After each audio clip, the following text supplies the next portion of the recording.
I'm Devin Collins. I practice hand and upper extremity surgery, also microsurgery as well. I treat anything from the fingertip to the wrist to the elbow and the shoulder. Anything from hand fractures to arthritic conditions, conditions about the elbow. I do wrist arthroscopy, elbow arthroscopy, shoulder arthroscopy. I also do joint replacement surgery of all the joints and any kind of fractures, tendon or ligament injuries.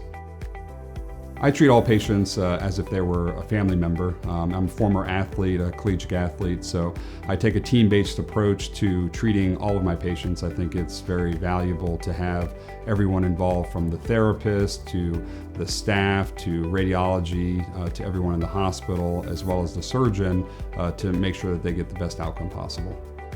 What I love about my job is that I get to help patients every day, get them back to work. I really enjoy the anatomy of the hand and upper extremity. That's what made me go into specialize in hand and upper extremity over any other area of orthopedics.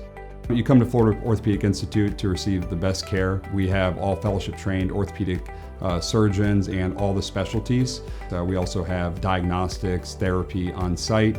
We offer same day, next day appointments. We get you in, treated efficiently, and make sure that you get the best care possible.